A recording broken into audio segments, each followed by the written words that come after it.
So the official Minecraft movie teaser just dropped, and big surprise, I, a Minecraft YouTuber, wanted to get my own 2 cents in on the matter. You've probably heard it all before, though. Mobs weird, creepers furry, etc., etc. So on and so forth. And I'm sure you're sick to death of the discourse already, because I'm sure it's already infected whatever corner of the internet you frequent, because of course it has. This is the Minecraft movie, after all. For better or for worse, Minecraft is a pop culture icon. One of the true, genuine juggernauts of culture we still have left.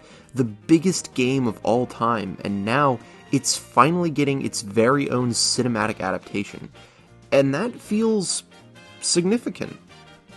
But how do you adapt Minecraft into the cinematic medium? My most recent video was literally dedicated to the idea that as a sandbox of boundless possibility, there's no inherent right way to play the game, meaning that everyone's experience with Minecraft and the fingerprints they leave behind on their own blocky worlds is completely unique, like snowflakes.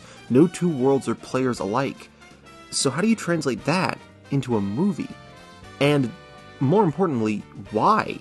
Why even translate Minecraft into a movie at all? After all, video game movies don't exactly have the greatest track record. There's a couple good ones, sure, and only one that I'd consider truly great. But the video on that one is still in the works. So why make the Minecraft movie into a thing that exists at all? It's not to make Minecraft more mainstream. That isn't physically possible at this point. This isn't going to be anyone's introduction to the game. The obvious answer to the above question, then, is money. And while that's literally just true, it's also boring. Profit makes sense as a motive for Mojang, and obviously for Warner Brothers and the blood-sucking, soulless vampire that has the desiccated corpse of a once-proud studio completely under his thrall, but that can't be it either. It just can't. I refuse to believe that's all it is. There has to be something more. Movies are weird, magical, impossible little miracles, a synthesis of every form of expression mankind has ever conceived, both the lowest and highest of art, all at once, and even the most soulless of studios can't make one without the beating heart buried at the very core of every motion picture. A story. Every movie, no matter how bad, needs a story at least someone believes in. So what's the story for the Minecraft movie? Both the story itself and the story of how it came to be. To me, that's a much more interesting topic to discuss than the usual knee-jerk reactionary stuff. So, I want to talk about what I think this movie is. Well, what I think this movie is trying to be, anyways.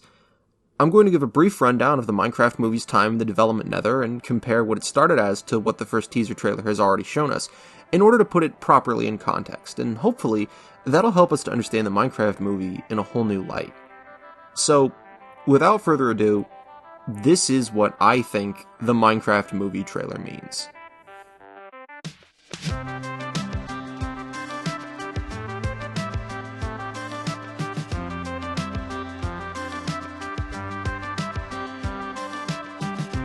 But first, a bit of background on the turbulent history of this movie that almost never happened. Don't worry, I'll try to be brief. But now, for the moment that you have all been waiting for. Back in 2012, during Minecraft's nascency, just as its popularity was starting to reach critical cultural mass, Mojang could already hear Tinseltown knocking on their door like a horde of brain-eating zombies wanting a piece of the juicy block game profits. At first, the offer was to develop a Minecraft-related television series, presumably something like a Cartoon Network-adjacent affair. However, Mojang held out, insisting that they would only move into development when, quote, the right idea came along. Fast forward 2 more years to 2014. Next question on this left side. I was wondering, what's the recommended amount of dedicated RAM I should have to a server?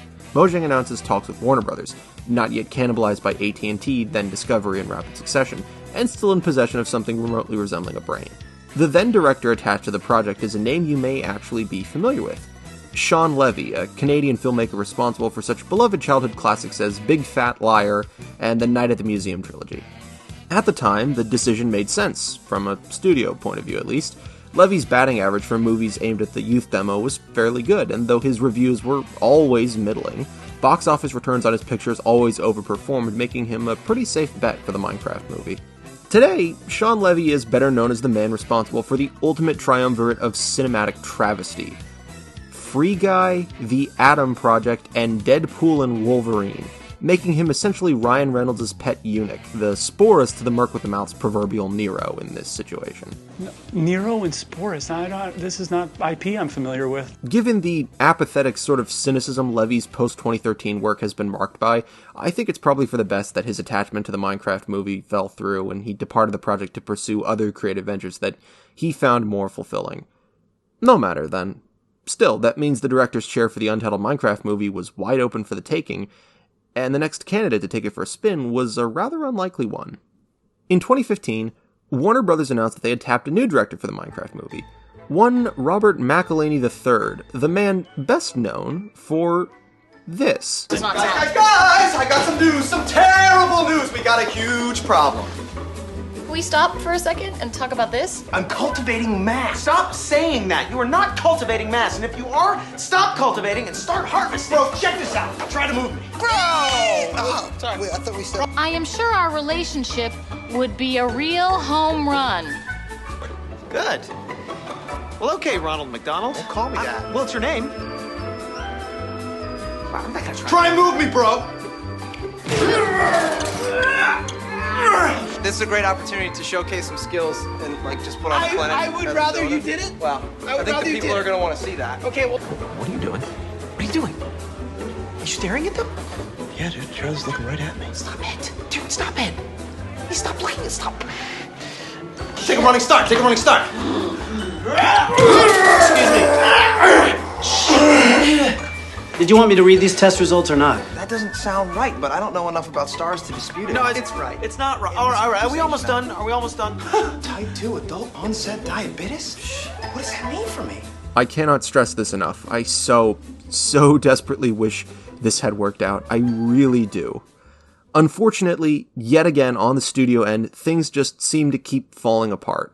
A script was underway, meetings with animation studios had been conducted, and Steve Kroll was tentatively attached as a voice actor in some as-of-yet unknown capacity. But by 2018, just 1 year ahead of the scheduled release in the film's development timeline, the cracks were already beginning to show. A federal judge has ruled on whether AT&T can buy Time Warner, a decision that could shape how much consumers will pay for streaming movies and TV in the future. The merger would be the fourth largest deal ever attempted in the global telecom, media, and entertainment space. Kenneth Craig, CBS News, New York. In the interim since McElhenney signed the film, changes in the leadership at Warner Bros. Stemming from the first time it had been bought out by AT&T had led to a hostile creative landscape unreceptive to Rob's ideas. I'll let old Mac tell it in his own words, though. The last 3 years, I was going to make the Minecraft movie. Right. Yeah, to write and direct the Minecraft movie. And that was actually a really pleasant experience almost all the way through, up until the point where it wasn't. All due respect to Warner Brothers at the time. I mean, it was a massive swing for them. Sure. I'm comfortable talking about it because fuck them at this point. You know, I loved playing the game, and I loved playing it with my kids, and I basically and so I thought one of the greatest assets that to Minecraft was that it didn't have a fixed narrative, that it was an open world experience, and that all you were essentially given were the building blocks to do whatever you want. And so it was one of those games where of course it's a much younger audience. I thought, what an amazing tool, much like Legos, right? Except now you're talking with infinite possibilities because it's digital, to give to kids. And I thought, man, that's a really profound experience. And I think that's why it's really hitting all over the world, because these kids, it might seem silly, but these kids, and the graphics were awful by design, because who cares? The most important part was that you were given agency over your own experience in the game.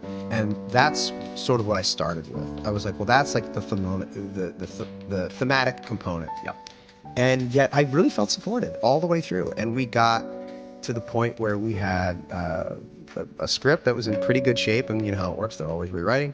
But we had a production team, we had an art department, we had a visual effects house. You had dozens of... We had stages booked.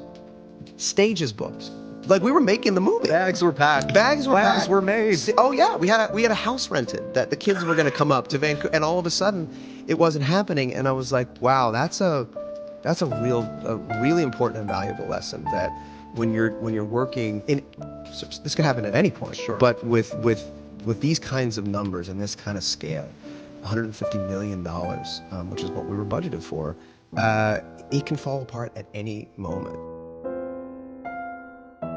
Today, after the $150 million deal that would have made him a made man in Hollywood fell through, Rob is still working on Always Sunny in Philadelphia. When he's not filming his podcast about working on It's Always Sunny in Philadelphia, that is. He also created the comedy series Mythic Quest on Apple Plus and co-owns a Welsh football team with... Wait a minute. Wait just a minute here. Ryan Reynolds? You... I knew it was you. You, this is all your fault. Somehow it always comes back to you. You. Anyways. After Rob left the film in 2018, no new director was announced, and for a while the Minecraft movie languished in the void, shelved and sealed away until Warner Brothers could figure out exactly what it was they wanted, or if they even wanted a Minecraft movie at all.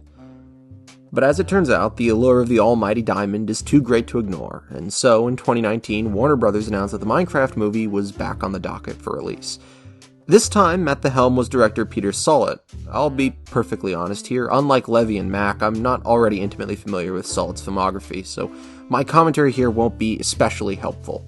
I know that his debut short film, 5 Feet High and Rising, did well for itself on the festival circuit, and his feature-length debut adaptation of that same short, Raising Victor Vargas, won 3 Independent Spirit Awards, mostly because I checked IMDb and Letterboxd for background. This choice, though, strikes me as something of an odd one. Whatever Sollett had in mind, it was markedly different than McElhenney, judging by the total overhaul of the script he had in store. But before we could get even the slightest glimpse of what his vision would entail, the calendar ticked over from 2019 to 2020, and you know what that means. The world ground to a halt. So did the movies. The breaking news, stay at home. That is the order tonight from 4 state governors as the coronavirus pandemic spreads. New York, California, Illinois, and Connecticut all ordering non-essential employees to stay home. Those orders cover 75 million people across the United States. COVID-19 absolutely decimated the film industry in ways that are genuinely impossible to talk about here without doing the impact and implications of this cataclysmic world-ending event a serious disservice. So I won't. All that matters for the purposes of this video is that the pandemic pushed back the release of the Minecraft movie, and in the interim, Sollett decided he wanted to go in a different direction. And so, the Minecraft movie returned once more to the fiery wastes of the development Nether, cursed to walk those arid, inhospitable wastes, doomed to never see the light of day again. Until, suddenly, in the Nether, a great and terrible evil awoke.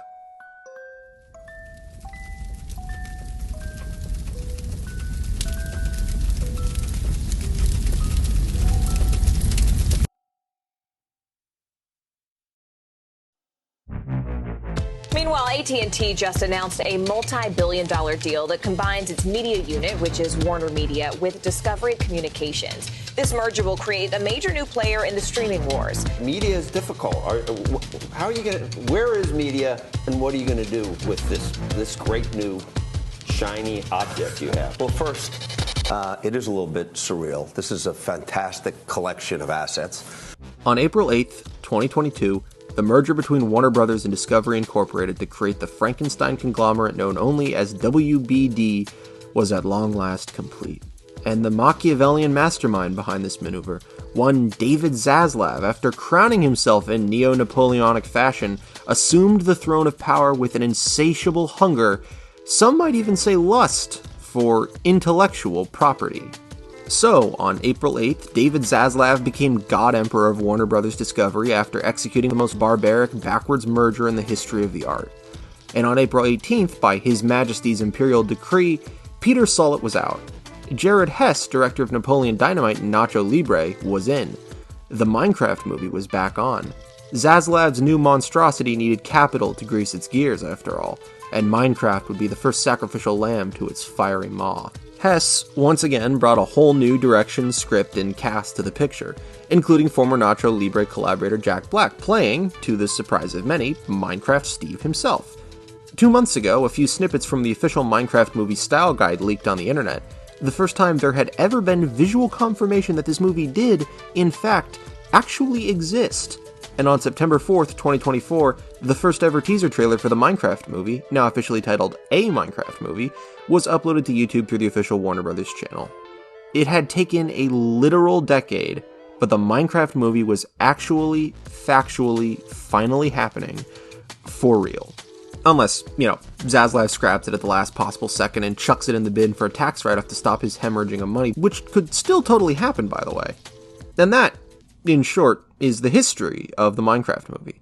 So that was a lot. I know I said I was going to be brief, and to my defense, I really did try to condense it down to the barest bones possible. I didn't even touch on the changes to the script, the never-ending series of writers that this thing churned through, or the production and animation overhauls, because, come on. Only nerds care about that stuff, right? Still, though, hopefully you found all that informative, I guess, if nothing else.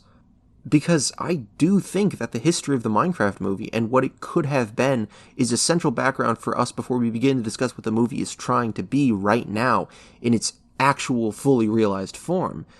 Because I think it's very interesting to note that this movie, based on a game where anything is possible and the only limitations are your own creativity, was so creatively stifling that it forced out 3 separate directors with 3 totally separate visions for the film. Remember, Mojang said they were waiting on this movie until, quote, the right idea came along, and it's taken over a full decade, but based on what we know now, I think this thing right here might actually be the right idea they were talking about.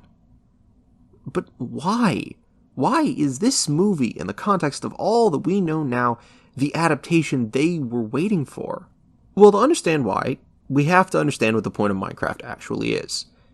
Yes, I know I said that Minecraft is a sandbox, and the only purpose of the game is the purpose you impose upon it yourself, and while that is true, it's also true that the developers have actually given the game its own means of progression and an actual stated purpose.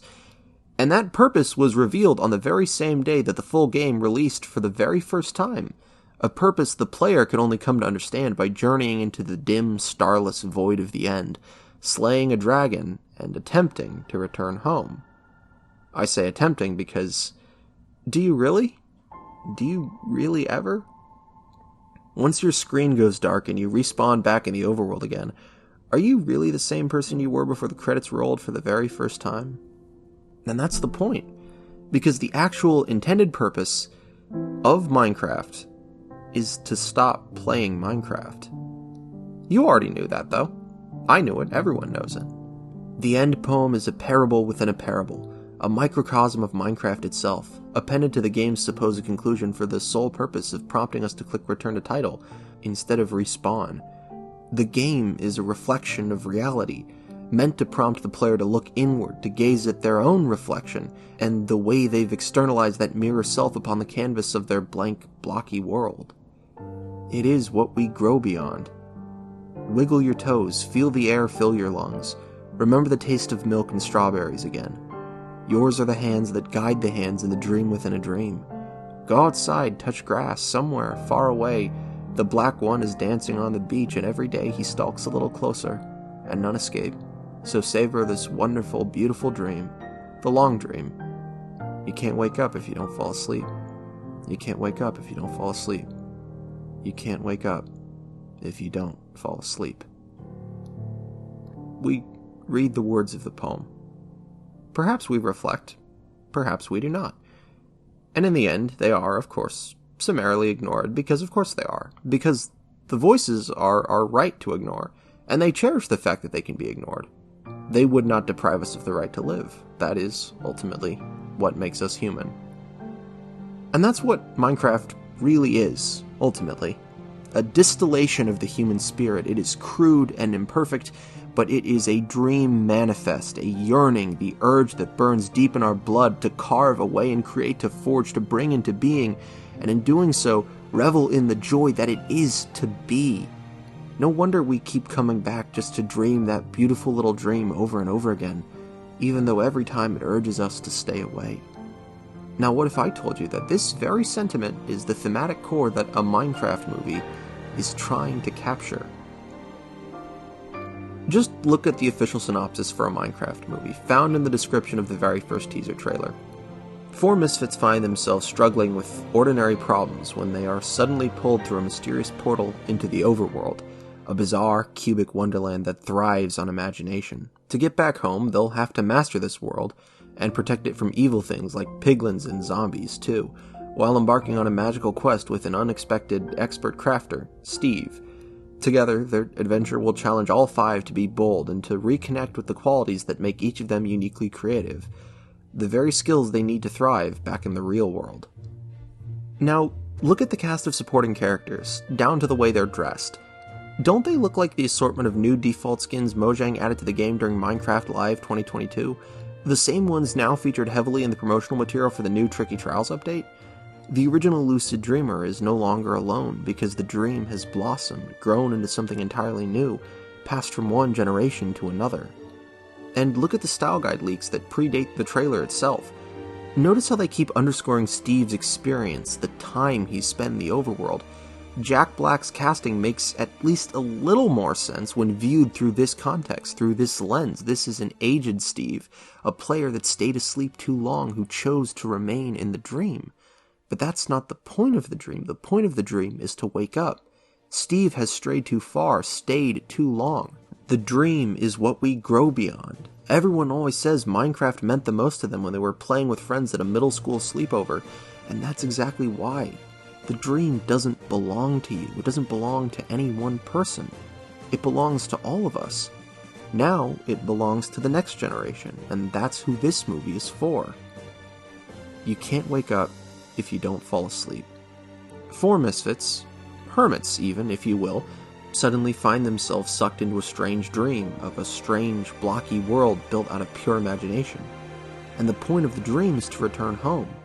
You build, you grow, you revel in the joy of the beautiful dream, and you take it all with you, but in the end, to take it all with you and treasure it always, you have to go. You have to leave. You have to wake up. And lastly, look to the title. This isn't the Minecraft movie, the definitive iteration. This is a Minecraft movie, singular, one of many. This is just one telling of the tale, one version, one interpretation of what the game means, one story spawned from the same set of blocks through which anyone can build whatever they see. This, right here at its core, this is the story I think Mojang was waiting for. I don't think there's any denying that. But is this the right form for that core story to take? Well, that's a little less clear.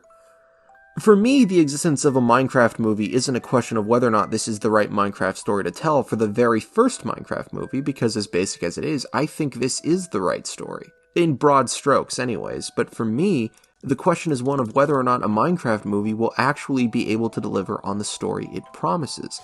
And that's a significantly more complicated question to answer. For starters, it'd be a lot easier to believe that this really is just a Minecraft movie and not the Minecraft movie if it weren't built atop the grades of 3 other Minecraft movies that we'll never get to see, for better or for worse, indicating that there really isn't room for other visions of the game to share in the Minecraft sandbox after all. I also think that the form factor chosen for this film leaves a lot to be desired.